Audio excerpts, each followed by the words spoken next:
Hello, and welcome to the Vicars Watch Dibley, the podcast where real priests talk about pop culture and what we've learnt about faith life in the church. We've watched Dibley, and now we're watching everything else. I'm Kate. I'm Ross. And I'm Ruthie. Today we're going to talk about the last two episodes of Rev. Finally, we're talking about Rev, which I know some of you have been waiting for.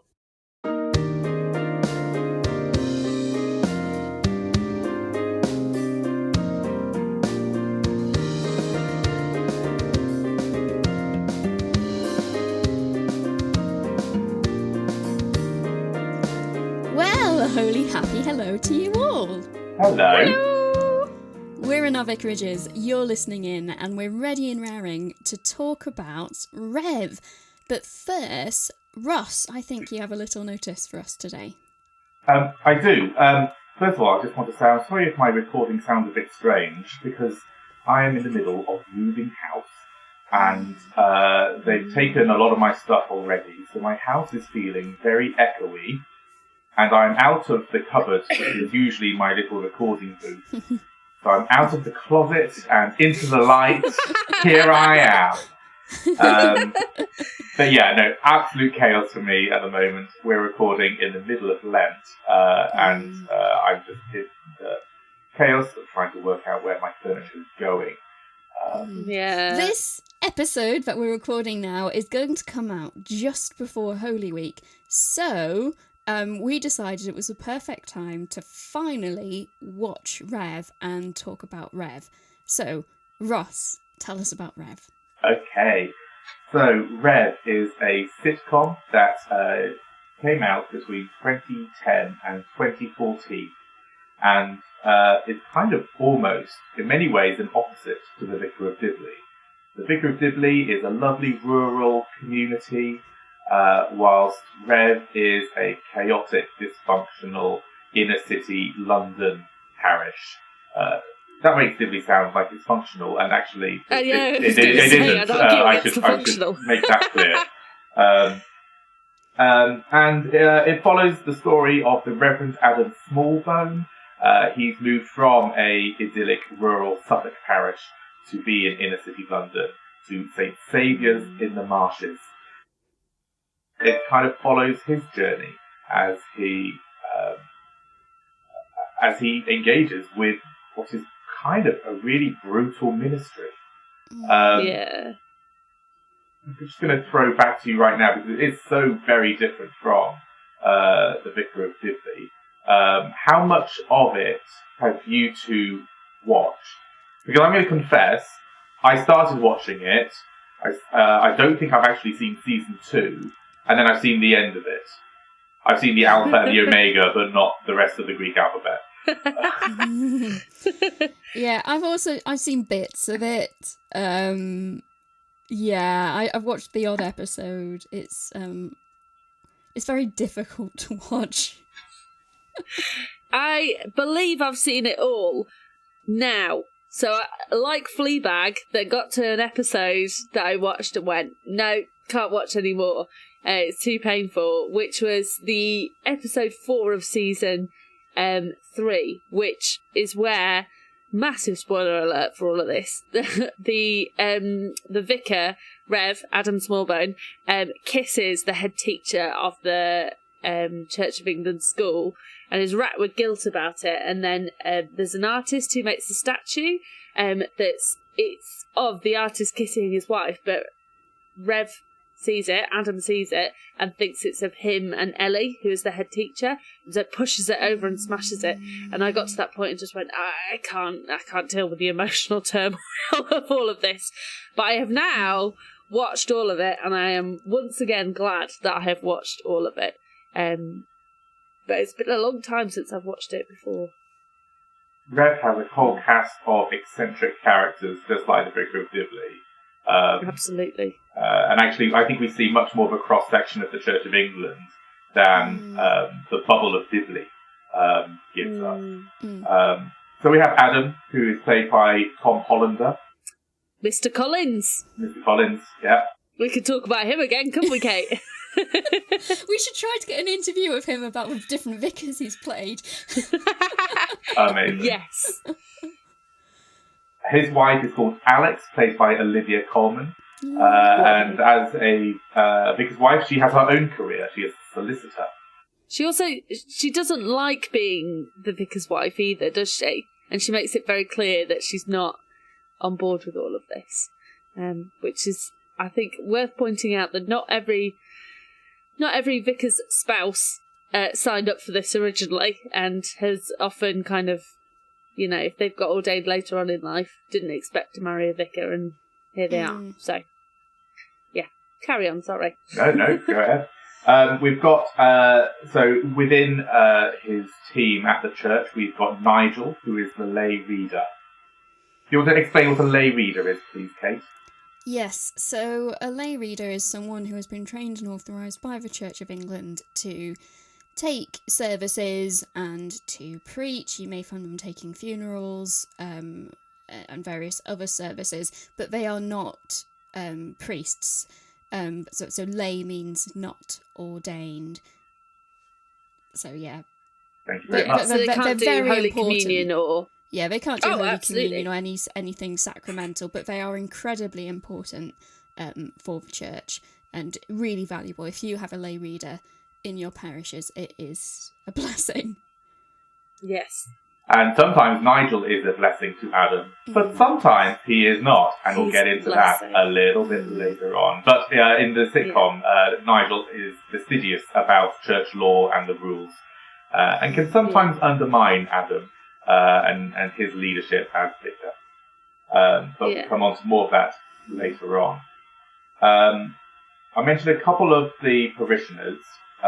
We've got Colin, who is a bit of sort of a...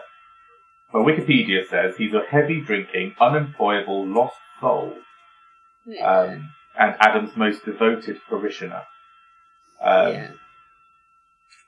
You've got, and he's often turning up with his dog, and he and Adam are often sort of sharing a cigarette somewhere. Yeah, smoking on the bench outside the church. There is Adoa, who is...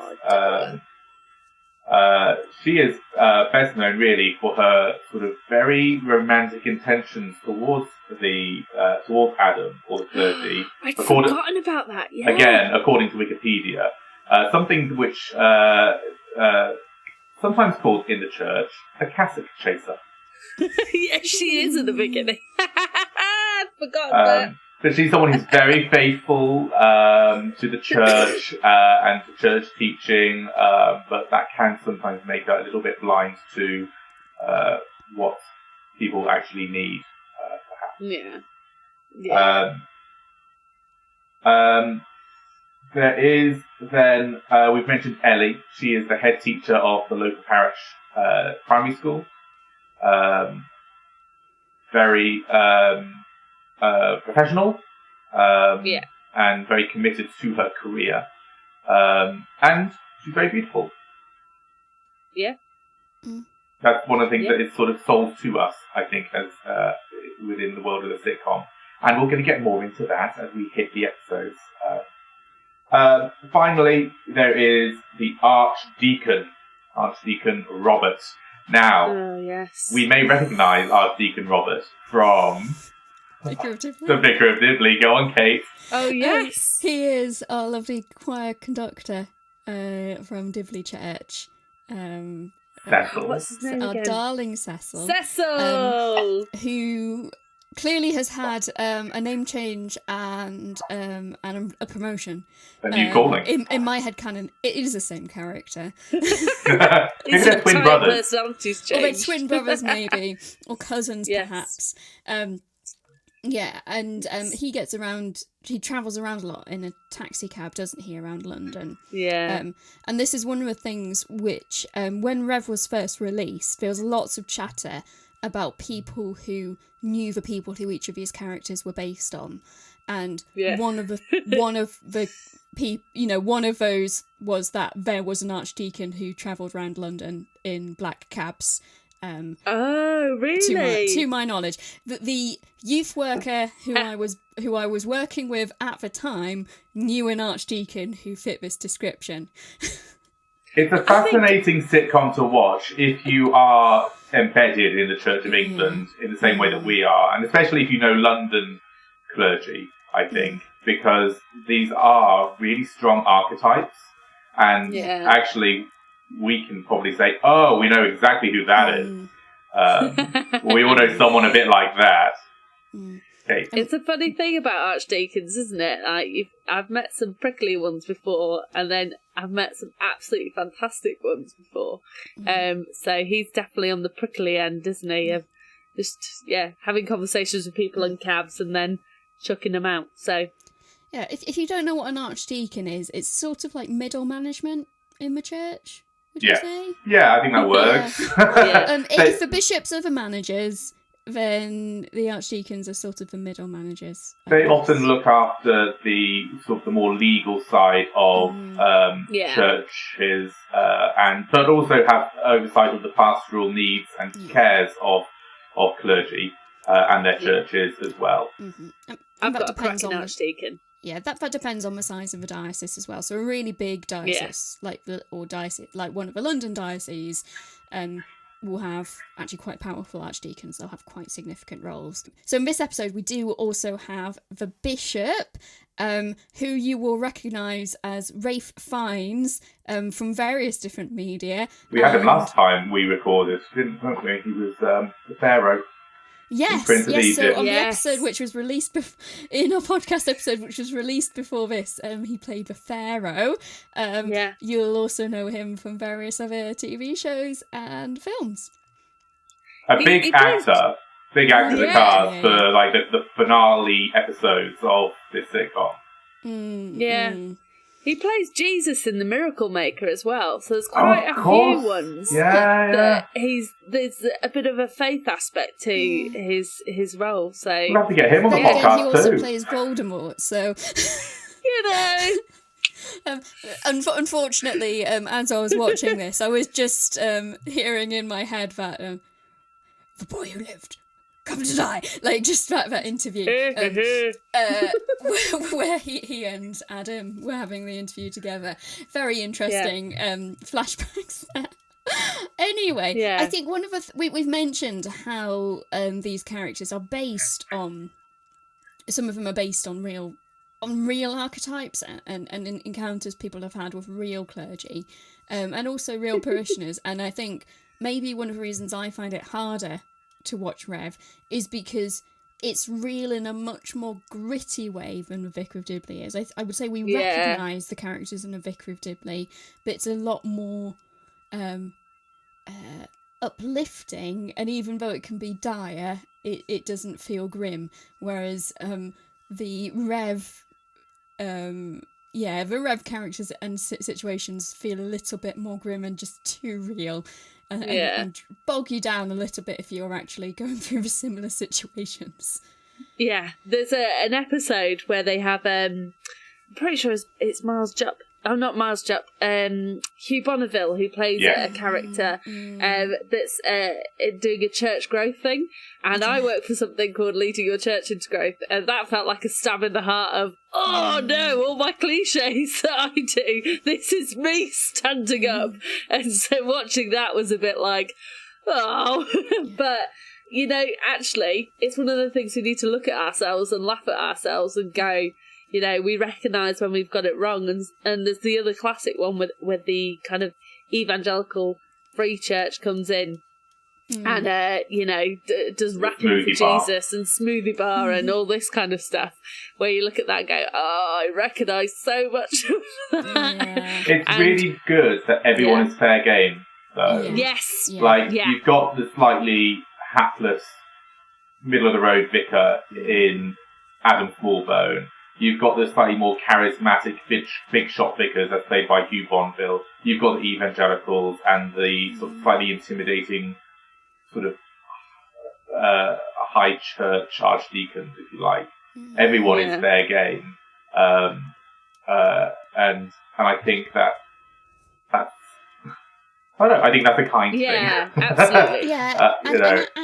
And actually it does make those moments of hope and resurrection so much brighter in contrast to how dire everything else can feel, and particularly the episodes we've watched, which we'll get onto in a moment, Adam really hits incredible lows, but that just makes the encounters with God and the glimmers of hope all the more powerful. Whereas I think in Vicar of Dibley, we have Geraldine, she has her lows, and she has her dark nights of the soul, but everything's tied up at the end of the episode, and the expression of her dark night of the soul is a little bit more comedic in terms of, oh, she's eaten a whole freezer of ice cream, or she's eaten a massive number of curly whirlies, or whatever it is. Whereas actually with Adam, we really do see the darkness as well. Yeah, absolutely. There's a really interesting moment in these closing episodes about, we've seen these kind of caricature characters for 3 seasons, I think it is, over 4 years. And but we get an insight into personal prayers in these Easter episodes, where we hear a little bit about actually what is their relationship with God like. And I just wondered, I thought it might be nice just to touch on that here.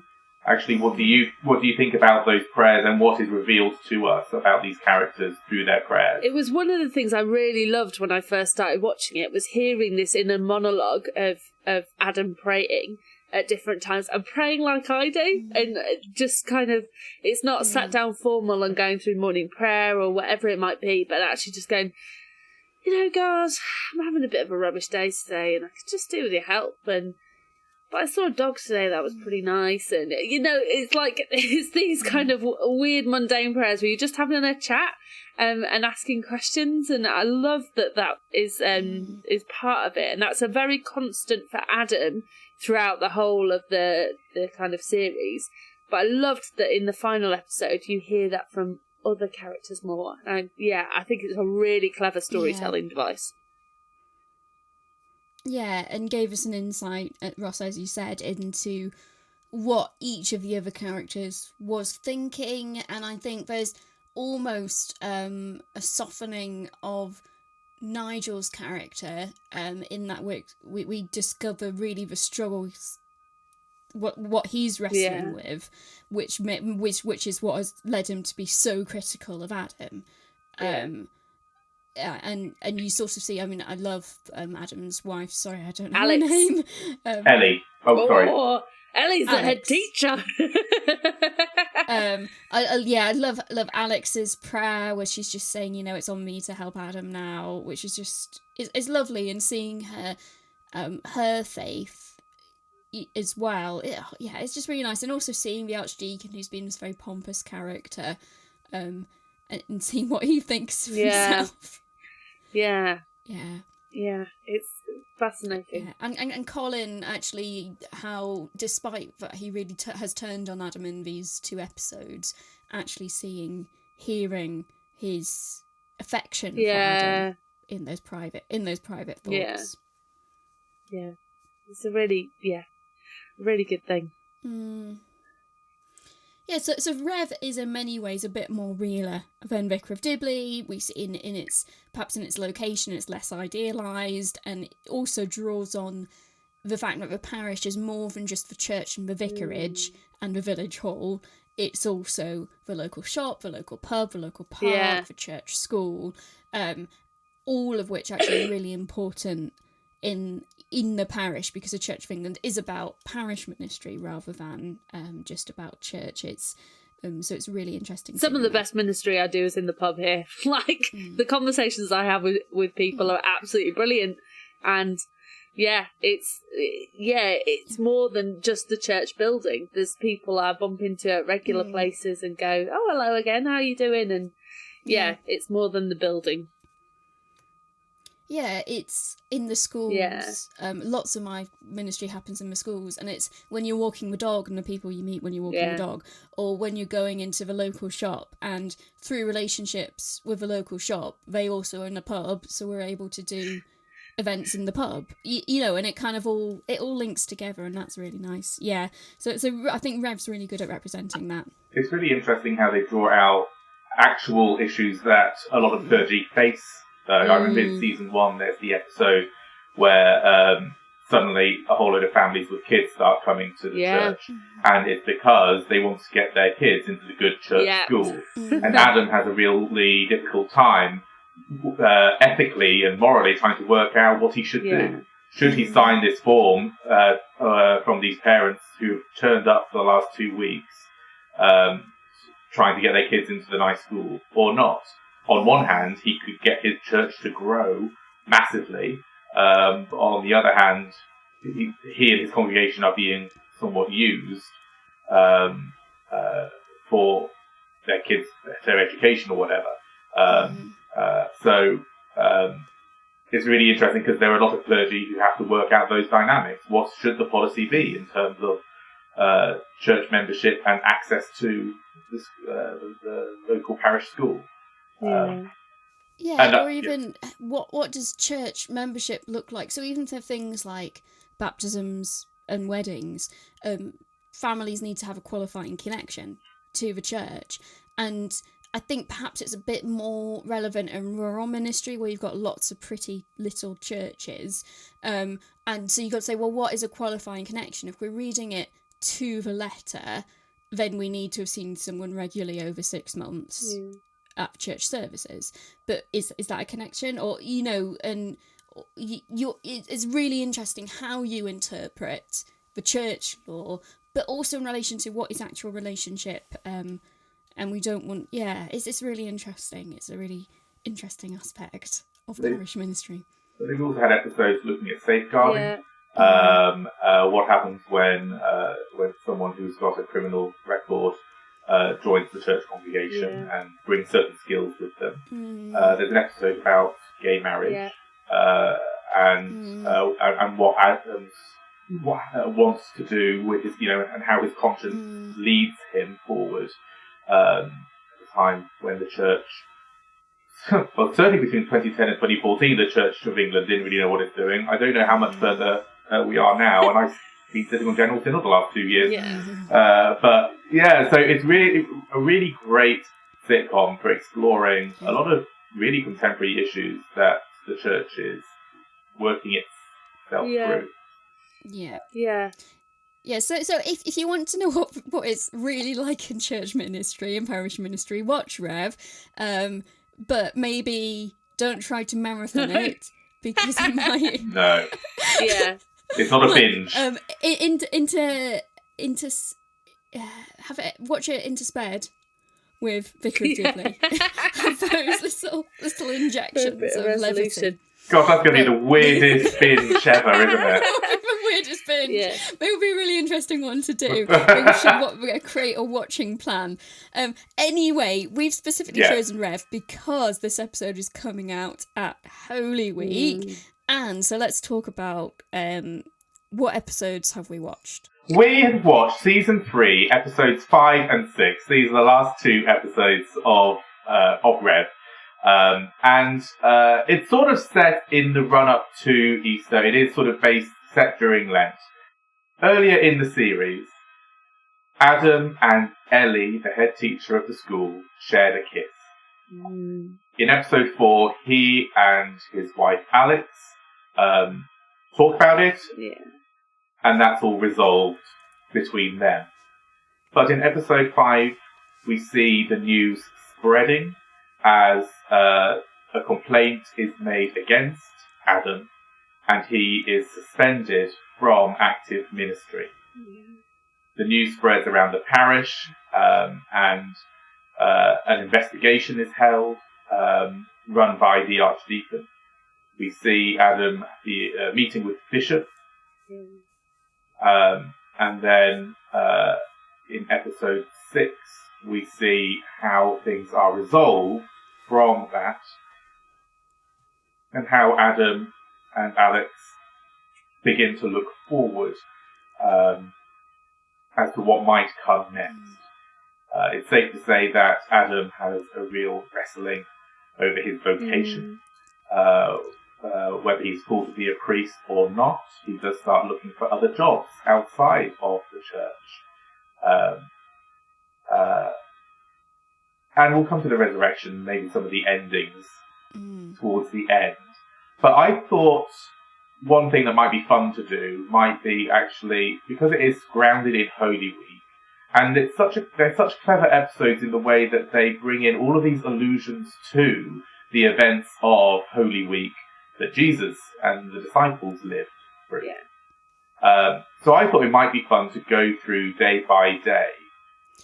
But first, let's just clarify what Holy Week is.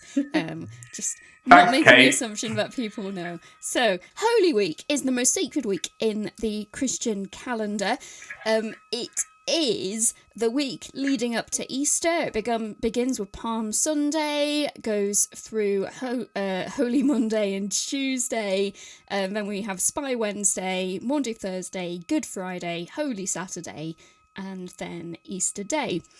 And it is marked by lots of really interesting and slightly weird traditions, as in the church we relive those final days of Jesus' life and the things that he did with his disciples.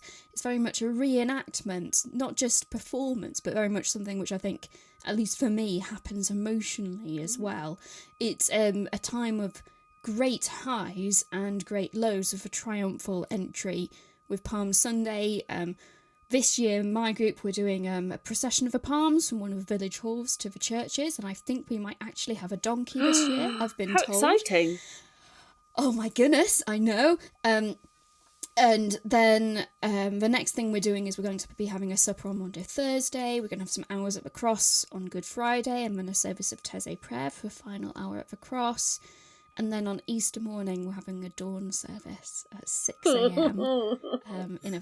At my smallest church, which is in a farmyard. And then we've got a couple of Easter morning communions as well. I'm really looking forward to it. I love Holy Week. And the week before, I'm actually doing a special Explore Holy Week day with the church school, where each of the classes is going to spend the first morning in workshops creating a station for Holy Week. Exploring a section of the story and creating something for others to experience. And in the second half of the day, they'll be travelling around each other's classrooms to journey through Holy Week. I'm really looking forward to it. Oh, nice. Yeah. I'm going to be arriving in my new context at Salisbury Cathedral very soon, and straight into an already planned out Holy Week. So I'm kind of excited just to kind of live through Holy Week at the cathedral, and to some extent to not have to think about it too much this year. Ruthie, what are your Holy Week plans? Have you got things sorted? That's okay. You don't need to know yet. There's still time. You'll discover. It's it's a bit complicated here because one of my churches, just before Palm Sunday, is doing they do a silent movie thing where we play, we move all the pews from church, we have tables out, we're doing it over 2 nights because it's so popular now. It has been just on one night, and this amazing organist comes as we show these silent movies and does the score, improvises a score for it. It's amazing. It's really, really cool.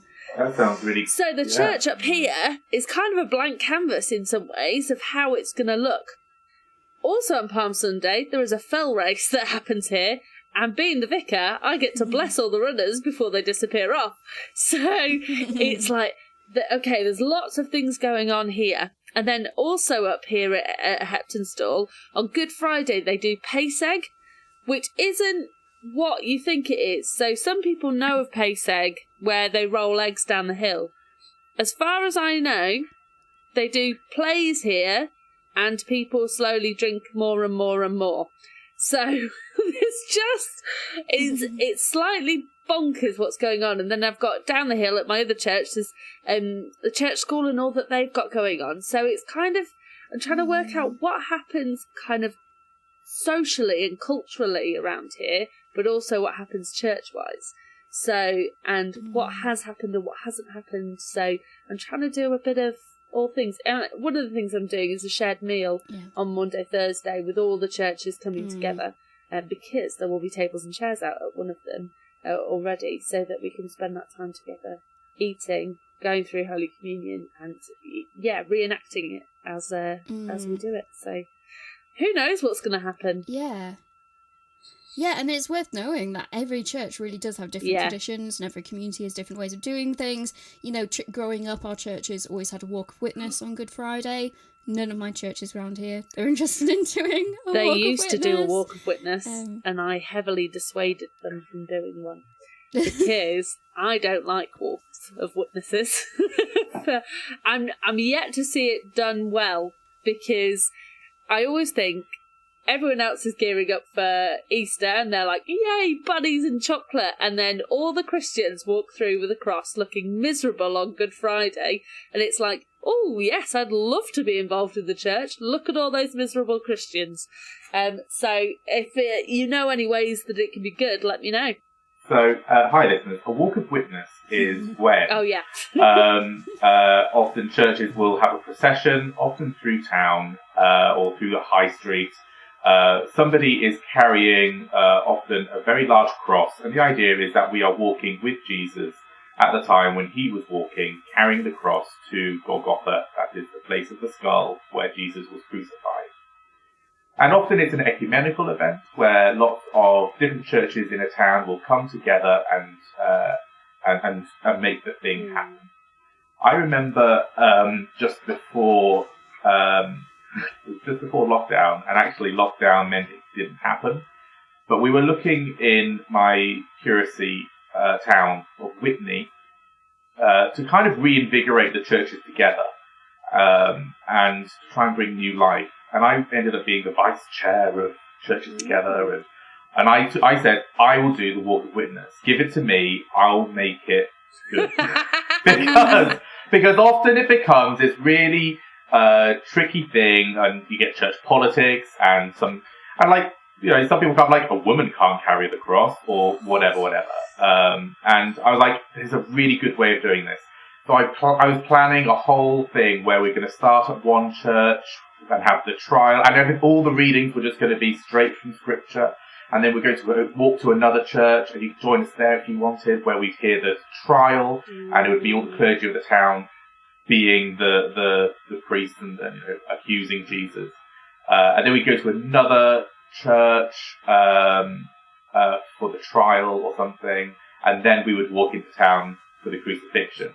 And I was trying to build it into this much more missional, exciting event, and then COVID hit. So like, never mind, that's not happening. Oh, firstly, you just described 3 trials, which is very exciting, and probably actually that is biblical. But I've been inspired because, firstly, growing up in our market town, it was an ecumenical thing. It was churches together. We went around the different churches. There was something happening in each church, and we finished on a hill. And we were singing songs of praise as we went around, so it wasn't necessarily a gloomy sadness. There was actually a sense of celebration as well, which is weird for Good Friday. But one of the things I'd love to do, so in one of my parishes, there's a Catholic abbey, Belmont Abbey, and you can walk from Clihonga Church to Belmont Abbey across the fields, and I thought that might be a really interesting one to do. If I need to get in touch with the Catholics and see if we could do something there next Good Friday. So is the Walk of Witness always on Good Friday? Because in this episode of Rev, it's Palm Sunday that we see them kind of doing a Walk of Witness. It's when Adam and Alex are sat in a cafe because he's been suspended, and they see a doer walking with some other churches carrying palm crosses, and Adam looks a bit sad that he's not involved in something like that. So I think what we have happening in these episodes of Rev is that what they bear witness to is the Palm Sunday procession. Yeah. But what our plan is, listeners, is we're going to go day by day of Holy Week, but this might mean that we're jumping a little bit about in Adam's life and experience in these episodes. Because actually they've put in a lot of effort into the themes of Holy Week. Yeah. And they kind of follow they don't follow Adam's Holy Week. They follow Adam's life, I think, really. So it's not an immediate. You can't. It's not a direct mapping. No. That's the phrase. I had mapping in my head. I was like, that's the word. It's not a direct mapping of, continuity. No. So it's all chopped up. So let's start with Palm Sunday then.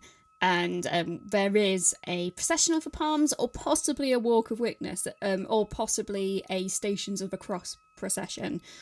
Well, we know it's a Sunday because Adam and Alex are saying this is their first Sunday together, and they've just gone to a cafe to have breakfast together with their baby daughter, and they happen to see over the road a church doing its palm procession through the local area, and they noticed Adoa, who was a parishioner of Adam's, and she's part of this hymn-singing, palm-waving procession, and they both read into it signs. Maybe it's a sign. Yeah, and it's an interesting distance because on Palm Sunday and the procession of the palms, as we call it, we celebrate the triumphal entry of Jesus entering Jerusalem, and for Adam to be outside of this demonstrates his separation, and how he's not in that moment of triumph emotionally. Yeah. It's really sad. So there's a certain dislocation. And Palm Sunday is one of the highs of Holy Week. So I know that as a priest, I'd be really sad if I couldn't be part of Palm Sunday. One thing that's quite interesting, actually, is that Palm Sunday is that after the procession on that Sunday service, you would usually have the liturgy of the Passion, where the whole story of Holy Week is then told, and part of me thinks that's because a lot of people may not be able to go to services during the week. Maybe they're at work, maybe they're away or at school or whatever. But if you jump straight from Sunday to Sunday, you would go from the triumphal entry, isn't everything amazing, on Palm Sunday, to, oh wow, isn't everything amazing still on Easter Day, without missing all of the depth and darkness and sorrow of the rest of the week. Yes.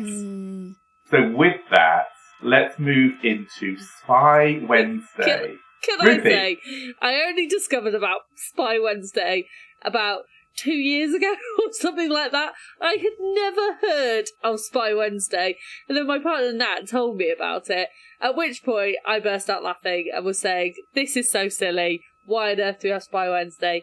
And so I decided to dress up as a spy that entire day, and so wore the big coat with the collar pumped up and a fake moustache and a hat, and was wandering round with a newspaper spying on Nat, going, nothing to see here, because I'd never heard of it and it seems very silly.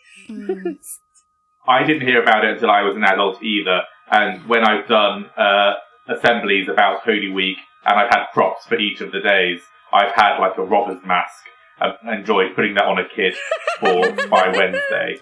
Well, you'd have the 30 pieces of silver, because Spy Wednesday is the day when Judas is convinced to betray Jesus, and so he has his secret meeting with the religious leaders to plan what's going to happen. He becomes a spy. And I think when we're thinking about what's going on in Rev, prior to the episode, there is, if you like, the betrayal with a kiss, as Adam and Ellie, the head teacher, share a kiss. And that's what causes the trial and the investigation. But I think there's more to it than that as well. Yeah. One of the great conflicts is the relationship between Nigel and Adam, because it's Nigel who writes a letter and sends it to the bishop and the archdeacon, telling them that this happened between Adam and Ellie. And it's really interesting seeing their relationship sort of break apart during that time. Yeah, there's very much a betrayal there, and you see that Adam feels betrayed, while at the same time Nigel is trying to still act like it's business as usual. Which maybe is a bit like Judas greeting Jesus with a kiss, in that Nigel's saying, you know, we're not allowed to talk about the complaint, so let's just talk about services, pastoral visiting, and he's expecting things to just carry on as normal, whereas for Adam, this is actually a huge betrayal for Nigel, because Nigel has kick-started a clergy discipline measure investigation, which is actually very, very serious. But in defence of Nigel, actually, in some ways he was right to bring up what happened. Like, that Adam is not in a good place. The thing that happened with Ellie should not have happened, and you can see, like, there's been so much pressure building up on him because he's basically got the threat of closure over him. Like, the church's finances aren't in a great place, and they're threatening to close the building. And so there's all this coming up, and Adam does something really stupid and acknowledges that. But it's not they don't have a good relationship, do they, Nigel and Adam? No. And so there isn't the chance to say, look, I saw what happened with Ellie, I think you need to talk about it. There isn't a good relationship with the Archdeacon that Adam would feel able to go, look, I've really messed up with this, I need help. Nor is there with the bishop. There doesn't seem anyone that he can talk to. And so Nigel is right in bringing it up because he needs to deal with this, Adam. But the way he does it feels sneaky. Yeah, and also I think maybe it exposes, in the process of the investigation and the different interviews, exposed as actually how incredibly fractured the relationship between Nigel and Adam is before this. So things like the little asides that Adam had made about Ellie, which Nigel hadn't felt able to challenge at the time. And the fact that he didn't feel able to challenge Adam directly about the kiss, but felt that he had to go directly to the Archdeacon and the bishop. And also Adam clearly doesn't understand what's happening in Nigel's life. We discover in his prayer in the final episode, we discover that he is struggling with his sexuality. And there's a lot of pent-up self-hatred there, which is being projected outwards, and we discover through his prayer, which, you know, Adam, there clearly isn't that strong enough pastoral relationship between Adam and Nigel. No, either. Adam does know what's going on. He knows that he's gay, doesn't he? Oh, right. As in, Nigel hasn't specifically told him, but there's the bit where he's sofa surfing in the episode 4, which you guys wouldn't have seen. But he stays on Nigel's couch, which is also his bed, and like Nigel's put like a picture of his fake girlfriend up and left a pair of pants in the fold-out bed, being like, oh, she's done it again, and all this kind of stuff. And it's like Adam knows exactly what's going on, but they haven't got that relationship. They can go, look, do you want to talk about this and all of this? I can't remember if Nigel knows anything about the gay wedding. I can't remember that episode and how he reacts to that. But anyway, Adam has perceived Nigel's actions as a massive betrayal. And I think that's why we're mapping it to Spy Wednesday. So then we move on to Maundy Thursday, which is traditionally where we remember the Last Supper that Jesus has with the disciples. We remember the prayers in the Garden of Gethsemane. And it's a time where we have the last communion until Easter. And we also would then strip the church, taking out all the ornaments and decorations from the church, so that it is a sombre attitude for Good Friday and Holy Saturday. So what's happening in Rev that we thought matched that? I mean, in terms of the Last Supper, we don't seem to have an out-and-out sort of Last Supper moment, but there are times where food comes up, and I was thinking, I think it's a meeting with the bishop or the archdeacon, correct me, I think it's the bishop, where he pulls like a baby rusk out of his pocket. Chocolate, the chocolate, and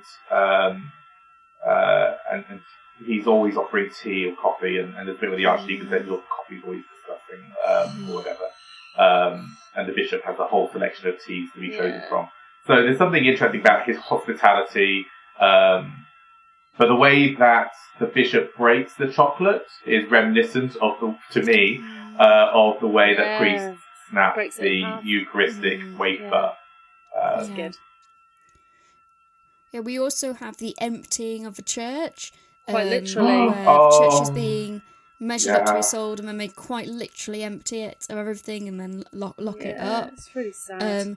And actually also on Maundy Thursday we have the arrest and trial of Jesus, which happens overnight. Let's just sit with the stripping of the church for a moment, because that's a really important part of the Maundy Thursday service, where especially in very high churches, the whole sanctuary area of the church up around the altar is stripped. All the statues are covered up, and altar linen and candlesticks are carried out, all the church furniture, and it's really dramatic and really powerful piece of liturgy within the life of the church. And in the Rev, we see the church being emptied because it is now no longer fit for worship. It is going to be sold off for millions of pounds, we see statues bubble wrapped and taken out, and all the pews removed and everything like that. But the font remains, which is important for later on. And the church is surrounded by metal and fences, and it is closed off. The church is shut. And indeed, one of the ideas after that service is that you leave the church in silence. Some churches may have their Garden of Gethsemane, Garden of Repose within the church.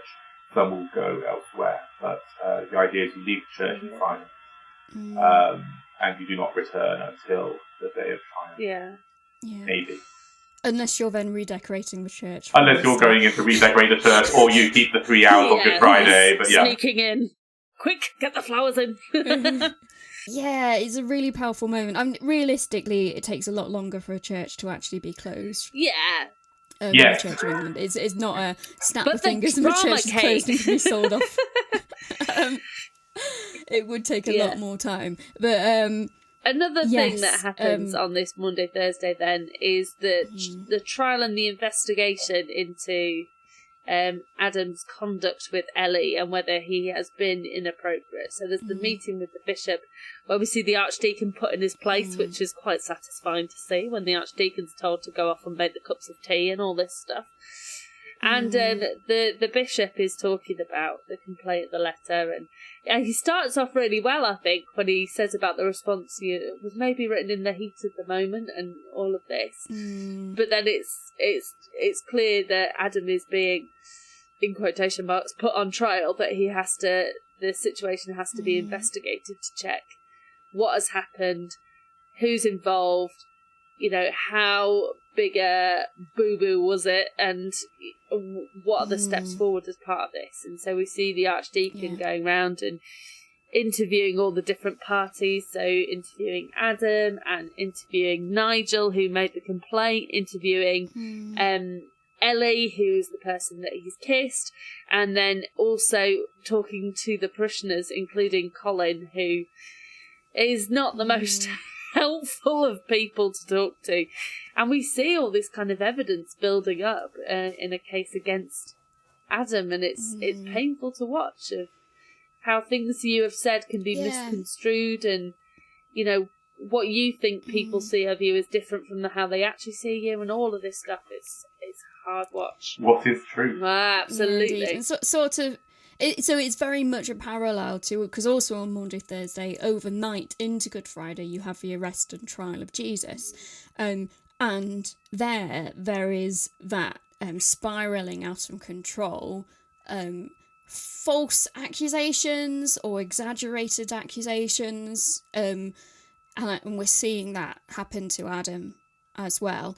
And at the same time, so while that trial is happening, for Jesus, we have Simon Peter, who denies Jesus and knowing Jesus 3 times.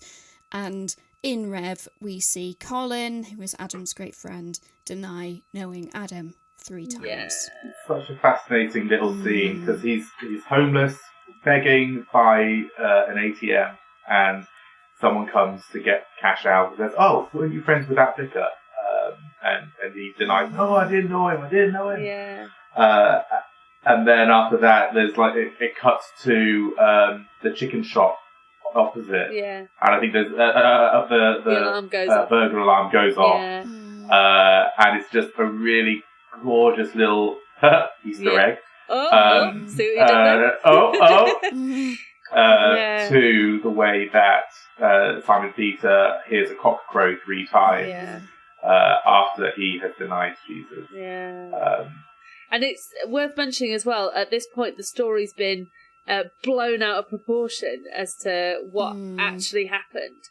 And there's a bit with Alex where she's really faithful to Adam, and because there's a newspaper report saying that actually it wasn't just a kiss, it was Adam and Ellie had sex in her office, I believe, is what Colin's spreading around. And Alex is just like, I know that's not what happened. It's okay. At the point that you just see Adam breaking with the pressure of everything that's happened, because someone's come and graffitied the vicarage and all this stuff. He's just in a really horrible, terrible place. Yeah, and we see that carried through then to the next episode where, spoiler alert, Adam is working in the local shop. And Colin comes in and just hurls accusations at Adam about being the worst vicar ever, and almost the worst person ever. Like, and all the things bad with the church, what you've done is worse than anything.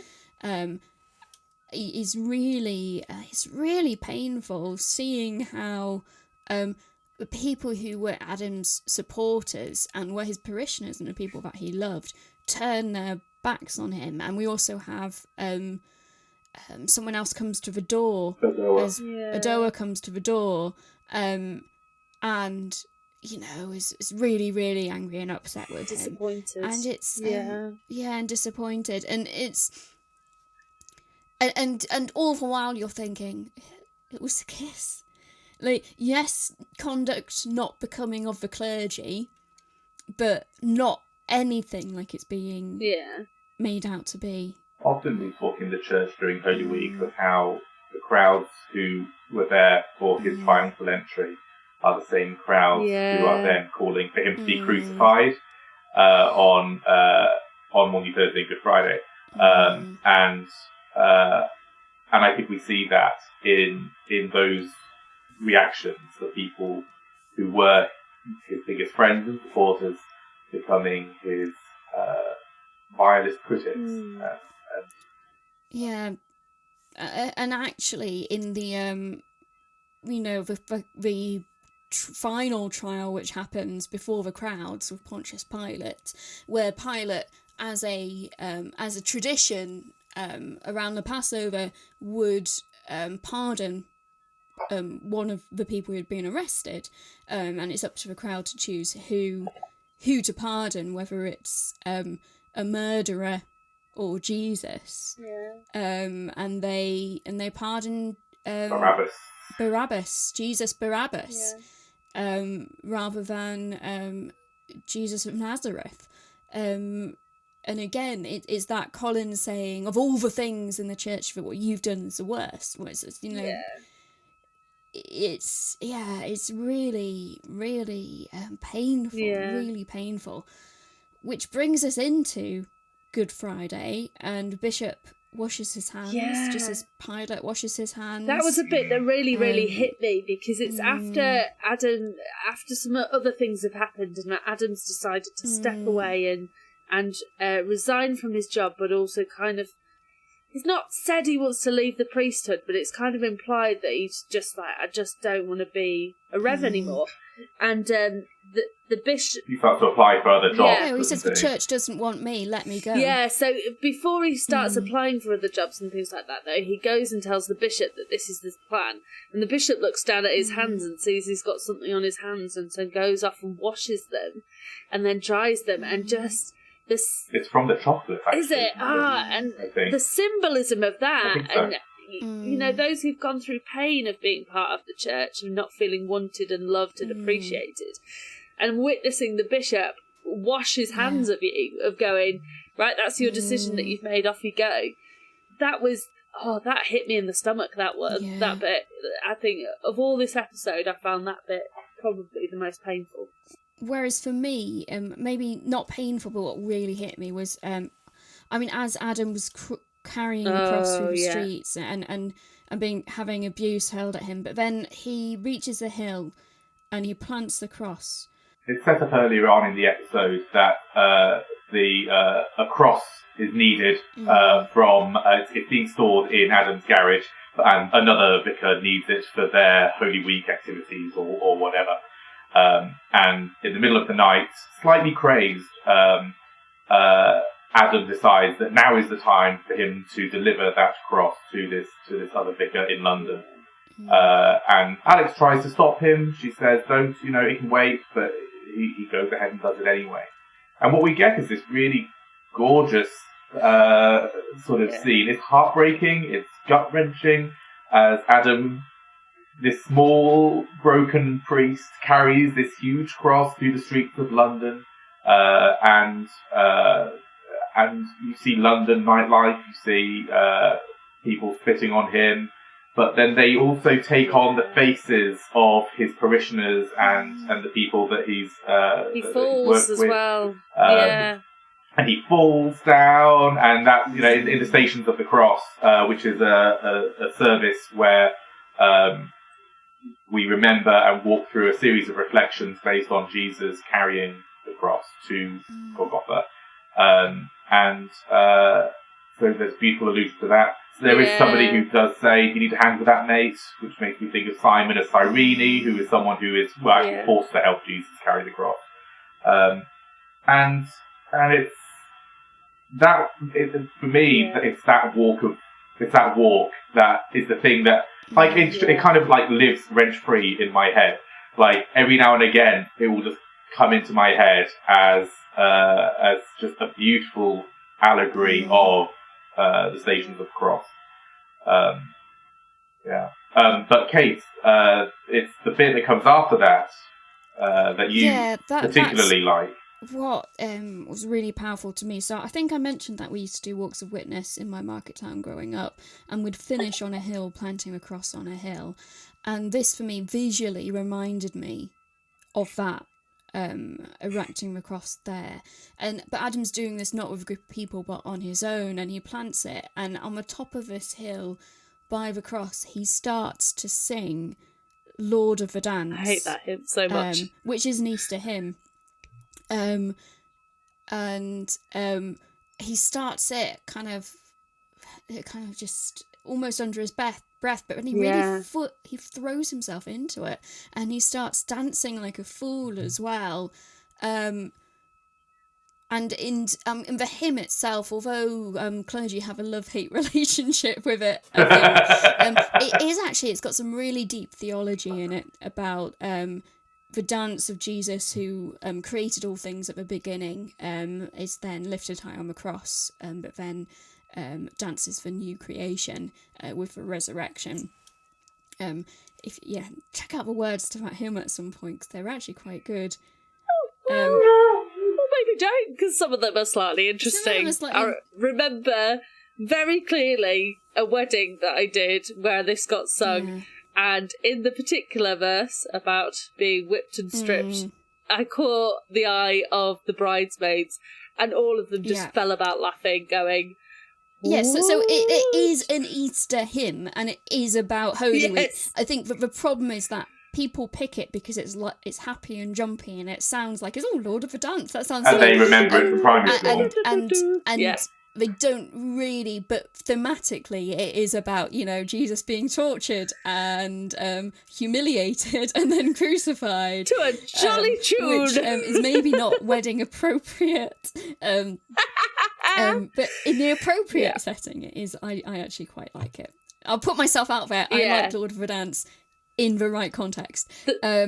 The way Adam does it is nice in this episode. It works. Yeah. No, I'm glad it exists because actually it's a really beautiful kind of subversion, because actually he's at his lowest point and then and that's maybe that's why it works so well, because this hymn is so weirdly joyful, almost manically joyful when we're singing about Jesus' torture and execution.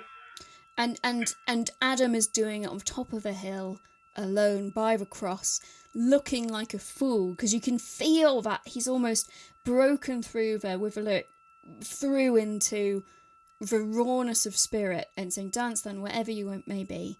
I'm the Lord of the dance," said he. And someone comes and starts dancing and singing with him, in the foolishness, in the recklessness. And they go and sit by each other and have a conversation. And it's God. It's only Liam Neeson. It's only Aslan. Oh, of course, he's Aslan as well, isn't he? Yeah, the bit with Liam Neeson appearing and just the way he talks and dances with Adam to start off with, and then sits with him, and he's wearing like this 90s sort of what are they called? Shell suit. That's a shell suit. Yeah. A bit garish but joyful. Yeah. And I think maybe reflects for Adam, who he's been seeing Jesus in for the whole of the series, in that you don't see Jesus in the bishops and the archdeacons and the super holy people. Actually, you're seeing Jesus in the everyday people and the people who are most in need. The people like Colin, actually. And this facsimile of God, this representation of God, says, something like, "I'm always with you." Yeah, so it's fascinating because he, this guy, and this guy just comes out with all of these sort of random phrases like, "Oh, if you want to make omelets, you've got to break some eggs," and these are like, this is the least helpful stuff ever. But then God calls Adam by name and says, "Adam, I think it is, I am always with you." Yeah. And then he's kind of gone. Yeah. And it's surreal. It's surreal and spiritual and kind of glorious. And I think a very real interpretation of how you encounter God, with the weird, incomprehensible stuff alongside those glimpses of truth, where we do have to wade through the odd stuff and the weird phrases, the weird sayings, the strangeness. It's giving Jonah in the belly of the whale. It's giving the Psalm, which is, you can go as far east, you can go as far west, you can go to the bottoms of the sea. I will be with you. Yeah. And that's such a Holy Saturday moment in some ways. That yes, it's Good Friday, and we see that as an opportunity to reflect on how far gone Jesus seems to be from God. And often you get horrible theology in some really, bad theologically framed songs which say, like, the Father turns his face away, and things like that. And actually what we get when we sit with the horror of Jesus' execution and his death is that actually, no, God is still with us even there. Yeah. And that's, to me, I think, over the last year or so, has just been the gospel. God is with us. It's the Christmas story, God is with us. It's Easter story, God is with us. It's the tearing of the curtain in the moments of Jesus' last breath, reminding us that even on Good Friday, when everything seems like it's lost, you've got that little voice saying, "God's not dead, no. God is alive, God's not dead, no. He is alive. Or at least for me, as much as we're in the mourning of Good Friday and the mourning and despair of Holy Saturday, underneath there's that heartbeat and expectation of God's not dead, God's not dead. Yeah. We're moving into Holy Saturday, and actually elsewhere in the episode there is another Holy Saturday moment, which I think is when we see Adam confined to his bed, unable to really get up or do anything. Ruthie, you wanted to mention something here.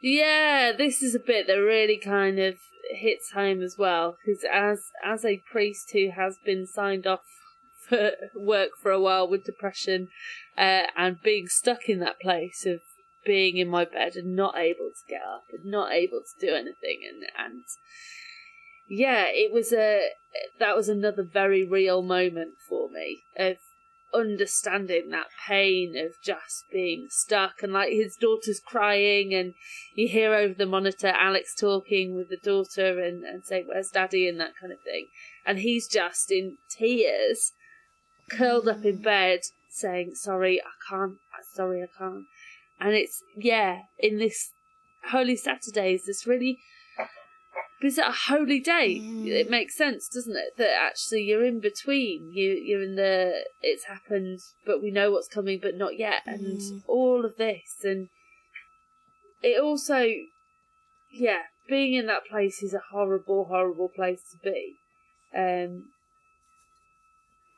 and you have to kind of sit in it for a while.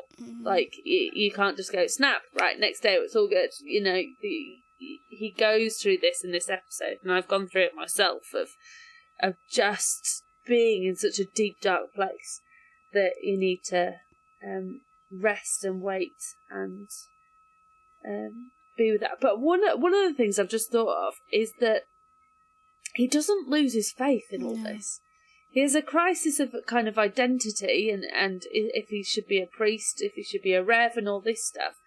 But even when he's curled in bed in that place, he's reciting the Beatitudes, isn't he? He's saying, you know, blessed are the poor in spirit, and that's reflected with the prayers of parishioners. So you've heard Adam's inner monologue of praying, but then you hear it from other people. So you hear it from Alex, who isn't a believer particularly, you know, but, you know, says, God, I've not spoken to you for a while, but here's how I'm feeling. You hear it in the Archdeacon, and we've already mentioned this, but being in this place of darkness and despair, and yet holding on to God in that bit is beautifully done. It's amazing. And I think also that, one of the most powerful things that you can realise is that when you are struggling to pray, other people are praying for you. And you can rest in the support of other people's prayers. And that's what's happening, is you have Alex and you have Colin, and in a way you also have the Archdeacon and Nigel. All these other people are praying. I think we can get so caught up in our own egocentrism with this idea that is our internal monologue, which is the most important. If I'm not praying, then everything's wrong. It's actually we can rest in the prayers of others as well. Yeah. I think it's also this is also an opportunity just to call out and name the fact that if you are someone who suffers from lives with depression or similar, that doesn't mean that you are somewhat lacking in faith. It does not mean that you are a bad Christian in any way. Actually, the faith can be the thing that carries you through the depression, not to make you better, but to be with you through it. Yeah, with you in the tomb and out of the tomb. That's Jesus' promise, is he's with us wherever we go. Yeah. Is that fair to say, Ruthie? Yeah, I think so. There were definitely times that was a lesson I had to learn, and it was the only thing. It was one of the big things that stopped me from going on medication as part of it, that I was a Christian and therefore I was supposed to be happy all the time and everything was fine. And, I shouldn't need these little pills to make me feel better. lo and behold, I've needed these pills for a very long year, for very many years. And yes, sometimes I'm off them, but you know, I'm at a state right now where I'm not. And knowing that you're not just suddenly an epic failure as a Christian because you have these dark moods that just plague you is something I've had to learn, and still don't always remember it very well. I think that's just part of dealing with depression. That's just part of your psyche. You just think you're rubbish at everything for a long time. But that's a really important point to make. So thanks, Ross. Thanks for the reminder. And not just mental health as well. Actually, physical health. It's we all have difficulties and struggles, and you know, if you're in pain, you take the painkillers, or if there's medication that can help you, take the medication. And you're not a failure just because, you know, your faith hasn't healed you and the faith hasn't made you superhuman. Actually, the faith is Jesus being with you, working through the difficulties, working through the wilderness and the desert and the tomb, and supporting you and giving you what you need to keep going and find the help that you need. But it's difficult. Which we then see on Easter Sunday. Alex has gone and rounded up the troops to give Adam a bit of hope and to recognise that he is important, that he's valued, that he's done amazing things. And they meet. She wakes him up at 5 a.m, which is cruel. But it might be 5:30, which is still cruel, but not as cruel as 5. And she's gathered all the kind of key people that we've talked about in the series of Revd outside of church for the Easter Vigil, for a bonfire outside, and the neighbours not very happy about the fact that they're there. And then they break into church, don't they? to do that. And initially Adam's really upset that these people have been gathered, but then Alex talks to him and just says, you know, I've not done this for you, I've done it for them. And sometimes that's the kick that priests have, that that go, do you know what, it's not about you sometimes, and actually it's about them. Sometimes it absolutely is about you, and you need to protect yourself and look after yourself. But you also do, you know, you're giving Cure Souls. You've got responsibility for the folks in your parish, and everyone in that situation there needed closure. And Alex knows that's what Adam needs to address for himself and for them. There's a really lovely moment where Alex is resolved to do a thing, and the person that we see her approach first is Ellie, the head teacher, and she says, "I forgive you." And it just occurred to me that actually this is an action that comes from the work of reconciliation and forgiveness and kind of absolution, if you like. And from that we get this wonderful work of hope and an Easter service. And for Adam, it's so important that he has this moment with his former parishioners, because I don't know about you, but when things go wrong, I have a tendency to self-flagellate. I tend to punish myself and try to do penance for when stuff goes wrong. And I blame myself, and my brain says, everyone's disappointed in you, everyone hates you, you've got to make things right. And when you can't do that, you fall into the depths of despair. And that's what Adam has. And it's really important for him to see that these people, yes, they were going through the storm of accusations, but actually they still want to worship with him, and they still welcome him to take that Easter service. And I think it's a very cathartic thing for him to see them in friendship and celebration, where the last time he's encountered them has been in condemnation. The worship that they have looks like an Easter vigil where they light a fire.